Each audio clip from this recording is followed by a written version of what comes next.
உண்மையான அன்புலையும் பக்திலையும் நனைஞ்ச இதயம் எப்படி இருக்குன்னு பார்த்துருக்கீங்களா? இளையான்குடி மாரநாயனார். இளையான்குடிங்கிற ஊரில் வேளாளர் குலத்தில் பிறந்தவர் மாரநாயனார். சிவன் மேலே பக்தி கொண்டவர். சிவனடியார்கள் வந்தால் அன்பாக உபசரித்து சாப்பாடு போடுவார். சும்மா சாப்பாடு இல்லை, 6 சுவை உணவுகளும் உள்ள மாதிரி பார்த்துக்குவார். 4 வகையான உணவும் இருக்கும். அதாவது உண்பது, தின்பது, நக்குவது, பருகுவதுன்னு சொல்லுவாங்க. ஸோ அப்படி ஒரு எலாபரேட்ஸான மீலை பசின்னு வர்றவங்களுக்கு கொடுப்பாரு. ஆஸ் எக்ஸ்பெக்டட் சிவனோட திருவிளையாடல் தொடங்கும். கொஞ்சம் கொஞ்சமாக அவரோட வருமானம் குறைய ஆரம்பிக்கும். ஆனாலும் கையில் இருந்த சேமிப்பை வச்சு அடியார்களுக்கு சாப்பாடு போடுவார். கையில் இருந்த காசும் காலி ஆகிடும். வீட்டில் இருந்த பொருளையும் ஒன்றா விற்றுருவார். கடன் வாங்கி சாப்பாடு போடுவார். ஒரு நாள் வீட்டில் எதுவுமே சாப்பிட இருக்காது. பசியில் உட்காந்துருப்பார். அன்னைக்கு ராத்திரி செம்ம மழை அடித்து பிரிச்சுக்கிட்டு இருக்கும். அப்போ யாரோ வீட்டு கதவை தட்டுற சத்தம் கேட்கும். நாயனார் திறந்து பார்ப்பார். ஒரு சிவனடியார் மழையில் நனைஞ்சிட்டு வீட்டு வாசலில் வந்து நிற்பார். அவரை பார்த்ததும் உடனே நாயனார் அவர் உள்ளே கூப்பிட்டு அவருக்கு துணி கொடுத்து உட்கார வைப்பார். அவர் முகத்தை பார்க்கும்போதே அவர் ரொம்ப பசியில் இருக்காருன்னு நாயனாருக்கு புரிஞ்சிடும். உடனே ஐயா, நான் சாப்பாடு தயார் பண்ணி வைக்கிறேன், நீங்கள் சாப்பிட்டு ஓய்விடுங்கன்னு சொல்லுவார். அடியாரும் சரின்னு சொல்லுவார். ஆனால் வீட்டில் ஒரு பொட்டு அரிசி கூட இருக்காது. அவங்க மனைவி, நாம் ஏற்கனவே எல்லார்ட்டையும் கடன் வாங்கிட்டோம், இந்த அர்த்தராத்திரியில் போய் யார் வீட்டு கதவையும் தட்டி எதுவும் கேட்க முடியாதுன்னு சொல்லுவாங்க. மாரநாயனாருக்கு என்ன பண்ணுறதுன்னு தெரியாது.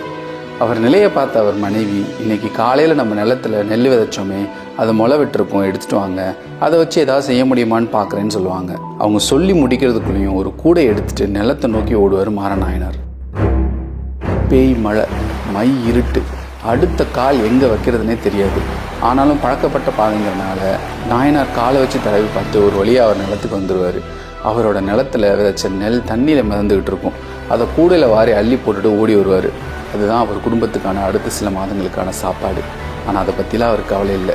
இப்போ அவருக்கு அங்கே பசியோடு உட்கார்ந்துருக்க ஒரு மனிதனுக்கு உணவு கொடுக்கணும், அவ்வளோதான். வாசலில் அவங்க மனைவி நிற்பாங்க. அவர் கொண்டு வந்ததும் உடனே அதை கழுவி ஏதாச்சும் பண்ணலான்னு பார்த்தா அடுப்பு பற்ற வைக்க விறகு இருக்காது.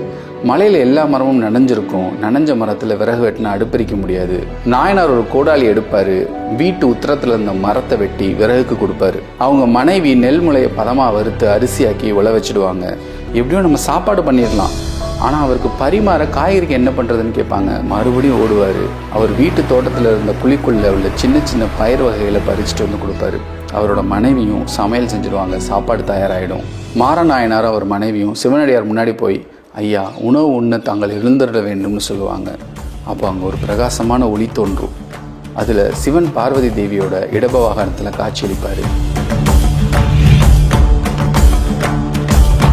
நாயனாருக்கும் அவர் மனைவிக்கும் முக்தி அளித்து தன் திருவடியிலே சேர்த்துப்பார்.